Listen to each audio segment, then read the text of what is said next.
तो स्टूडेंट्स आज हम इलेक्ट्रोकेमिस्ट्री में हमारी नेक्स्ट 30 यूनिट है वो स्टार्ट की हमने। सबसे पहले जैसे इलेक्ट्रोकेमिस्ट्री की बात करें किसी सेल के अंदर बात करें कि जो हमारा जो सेल होता है जो इलेक्ट्रिकल एनर्जी को केमिकल एनर्जी में कन्वर्ट करता है, ठीक है। और बात करें इस कॉल का इलेक्ट्रोलाइटिक सेल्स मींस वो सेल्स जो इलेक्ट्रिकल एनर्जी को केमिकल एनर्जी में चेंज करता है उसे इलेक्ट्रोलाइटिक सेल्स कहते हैं। और बात करें कि ऑक्सीडेशन की जो प्रोसेस होती है तो ऑक्सीडेशन की प्रोसेस में एनोड जो कि एक पॉजिटिव प्लेट होती है, ठीक है। ऑक्सीडेशन हमेशा एनोड पे होता है, रिडक्शन हमेशा कैथोड पे होता है। और बात करें इलेक्ट्रिकल जो एनर्जी है is used to carry non spontaneous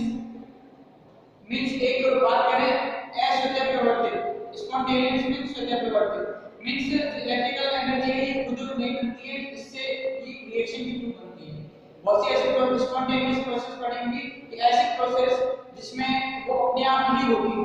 अगर अपने पानी को नीचे गिरा तो तुरंत चला जाता है तो स्पॉन्टेनियस प्रोसेस, पर ये नॉन स्पॉन्टेनियस प्रोसेस है। इसके पीछे एक पर्टिकुलर रीजन होता है, इसके कारण ये प्रोसेस होती है जैसे केमिकल रिएक्शन वगैरह है, ये हमारी नॉन स्पॉन्टेनियस प्रोसेस है। अब बात करें कि chemical reaction and the process which takes place in electrolytic cells means जो electrolytic cells के अंदर जो प्रोसेस होती है उसे इलेक्ट्रोलाइसिस कहते हैं। मैनी मेटल जैसे सोडियम मैग्नीशियम बात करें एल्युमिनियम है ये लार्ज स्केल में इलेक्ट्रोकेमिकल रिएक्शन के लिए काम यूज करते हैं। अब इसके बाद जो हमारा आता है इलेक्ट्रोकेमिकल से related first law of Faraday और इलेक्ट्रोलाइसिस। तो इलेक्ट्रोलाइसिस के संबंध में कुछ रूल दिए गए थे, इसमें फर्स्ट लॉ जो फैराडे है उसने बहुत इसके बारे में ब्रीफ लॉ दिए और जिनमें जो फर्स्ट लॉ ऑफ इलेक्ट्रोलाइसिस जो फैराडे ने दिया था वो ये था कि Faraday first law of electrolysis इसमें देखिए कि the amount of chemical reactions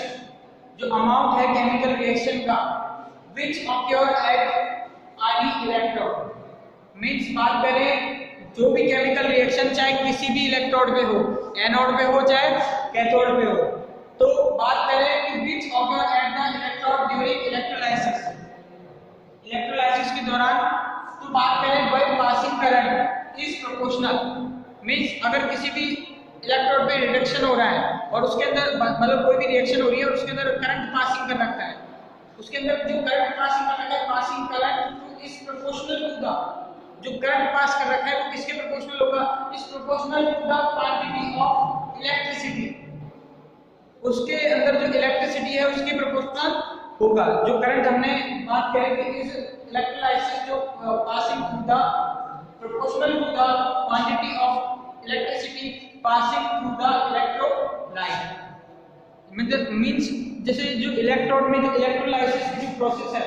electrolyte जो जितना सब्सटेंस है अपन बोलते हैं इलेक्ट्रोलाइट जो अपन उसमें बोलते हैं ऑब्जर्व करते हैं तो वो किसके प्रोपोर्शनल होगा, प्रोपोर्शनल होगा उसके किसके करंट के। करंट अब करंट वैल्यू कहां से आई, करंट की वैल्यू के निकालने के लिए W ग्राम अगर अपन सब्सटेंस क्या करते हैं गेट डिपॉजिट और passing Q coulomb of electricity means Q coulomb electricity अपन उसमें पासिंग करते हैं, क्यू कूलम चार्ज वाली इलेक्ट्रिसिटी अपन ने उसमें पास की तो W is proportional to the Q quantity. W इधर डिनोट करती है क्वांटिटी ऑफ सब्सटेंस है ना, तो क्वांटिटी ऑफ सब्सटेंस जिसका इलेक्ट्रोलाइसिस होता है वो डायरेक्टली जो उसमें जैसे भाई जितना अपन NaCl डाला सीधा सिंपल सी प्रोसेस समझने के लिए तो उतना ही अपन को क्या मिलेगा, जो उसकी रिएक्शन है उतनी ज्यादा होगी। अगर अपन कम इलेक्ट्रोलाइट बोलते हैं तो इतना करंट पास नहीं होगा उसमें है ना, मींस उसमें जो आयन है वो डिसॉल्व होने कितना आयन जितना आयन अपन उसमें डिसॉल्व करते हैं वही उतना ही करंट उसमें पास होगा। तो यही चीज वो बता रहा है कि जो जितना इलेक्ट्रोलाइट अपन इसमें बोलते हैं W वो उसमें उतना ही करंट के क्या होता है प्रोपोर्शनल होता है। W is proportional to the Q। अब इसको बैलेंस करने के लिए एक कांस्टेंट यूज किया जिसे Z कहा था W equal to ZQ and the next Q equal to IT then the substance of electrolyte the weight of electrolyte is proportional to the ZIT। there is इसमें देखो there is Q is the quantity of electricity Q is the quantity of electricity I is current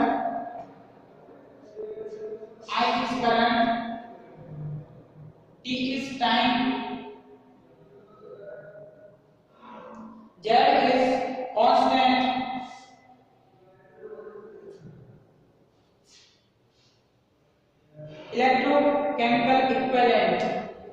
electrochemical equivalent, electrochemical equivalent.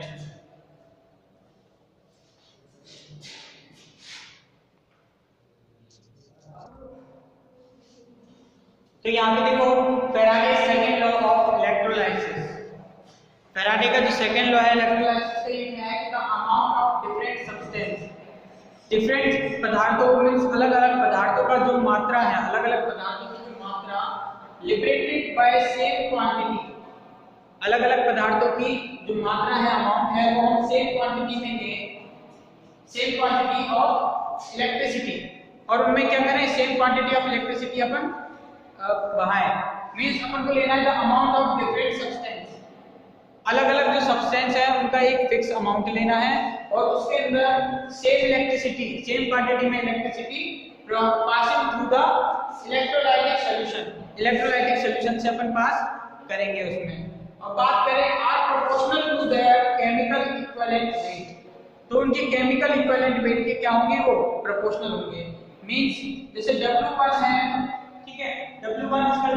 W उसका wait है, amount है, और यहाँ E1 है, ये E1 is equivalent weight, ठीक है। मींस अगर अपन इतना वेट डिपॉजिट करते हैं तो उसका जो केमिकल इक्विवेलेंट वेट है वो E1 है। तो यही चीज बताना चाह रहे हैं कि W1 अगर अपन डिफरेंट अगर उनमें सेम अगर इलेक्ट्रिसिटी अलग अलग अमाउंट में अपन अगर सब्सटेंस ले रहे हैं और सेम इलेक्ट्रिसिटी कंडक्ट कर रहे हैं, तो बात करें कि उनका इलेक्ट्रोलाइट जो passing through the current,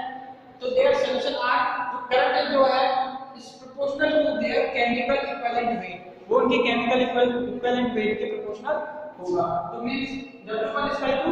upon E1 is equal to W2 is upon E2। तो मींस जो अलग अलग सब्सटेंस है उनका जो रेशियो है वो भी क्या रहेगा, एक दूसरे के इक्वल रहेगा। अगर करंट क्या है, करंट इसमें सीम पास हो रहा है, जैसे उतार लो,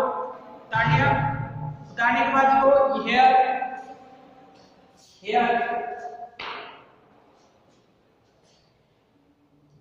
W1 is the mass of substance, W1 is the mass of substance,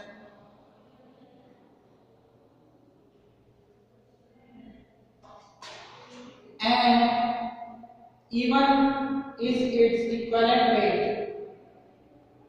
and E1 is its equivalent weight, ठीक है। तो ये थे हमारे इलेक्ट्रोलाइसिस के लॉ। मींस अगर कोई भी इलेक्ट्रोलाइसिस की जो प्रोसेस होती है सेल के अंदर, है ना, तो जो मेटल्स हैं एनोड कैथोड की मेथड लेते हैं और जो उनमें रिएक्शन होती है, तो इसमें अमाउंट ऑफ इलेक्ट्रोलाइट जो अपन यूज लेते हैं, तो फर्स्ट लॉ तो ये बताता है कि जो वेट है उसमें जो अमाउंट ऑफ सब्सटेंस इलेक्ट्रोलाइट जिसको अपन बोलते हैं, तो वो उसमें जो उसी सॉल्यूशन के अंदर जो बहने वाली इलेक्ट्रिसिटी है उसके प्रोपोर्शनल होता है। तो W इक्वल टू Q, और W इक्वल टू उसको इक्वल करने के लिए W equal to Z Q, और Q इक्वल टू होता है I T, तो W equal to Z I T, okay. और ये था हमारा सेकंड लॉ में ये था कि अगर अलग अलग अमाउंट लेते हैं, अलग अलग अमाउंट में सब्सटेंस लेते हैं, तो जो उनका इक्विवेलेंट वेट है, ये इक्विवेलेंट वेट जिसे अपन E से डिनोट करते हैं, तो वो भी उन सब में और उसके वेट में और इक्विवेलेंट वेट उन अलग अलग पदार्थों के में वो इस रेशियो में मिलते हैं। कंडीशन क्या है, कंडीशन ये है फैराडे के सेकंड लॉ की कि इलेक्ट्रिसिटी सेम कंडक्ट होगी, सेम ही अगर इलेक्ट्रिसिटी कंडक्ट होगी है, तो अलग अलग पदार्थ है तो उनका जो वेट होगा, उनका इक्विवेलेंट वेट होगा, वो एक दूसरे के इक्वल होगा। मींस जो रेशियो है वो सेम रहेगा 1/2 का, चाहे ऊपर ज्यादा वैल्यू कम वैल्यू मिल सकती है, लेकिन रेशियो को जो रहेगा वो सेम रहेगा। किस कंडीशन में, अगर इलेक्ट्रिसिटी कंडक्ट हो, ठीक है, सेम, ओके।